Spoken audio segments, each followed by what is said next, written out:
Pripremite se jer ono što ću danas podijeliti je prava eksplozija emocija.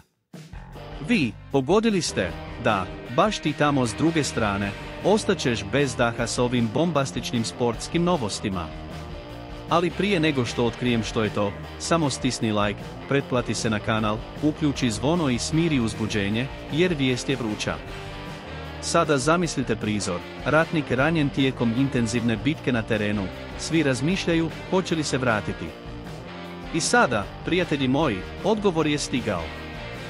Govorimo o igraču koji nas je sve ostavio u neizvjesnosti, ali koji se napokon vratio trenirati s loptom nakon ozljede koja je potresla strukture nogometa.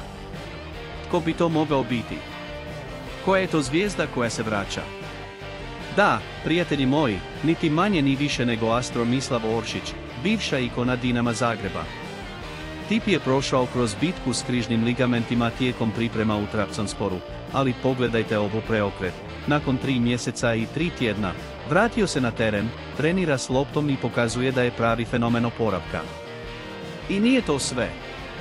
Znate kako to ide, tračevi i nogometne glasine. Oršić, koji je bio u Trabzonsporu po pozivu Nenada Bjelica, koji je usput rečeno, dobio otkaz. Već kreću spekulacije, hoće li naš majstor napraviti preokret i vratiti se u Dinamo Zagreb? Hoće li plavi postići dogovor s turskim klubom? Svijet nogometa pun je preokreta i ja sam ovdje da vam sve ispričam, prijatelji moji. I kako vam se svidjela ova bomba?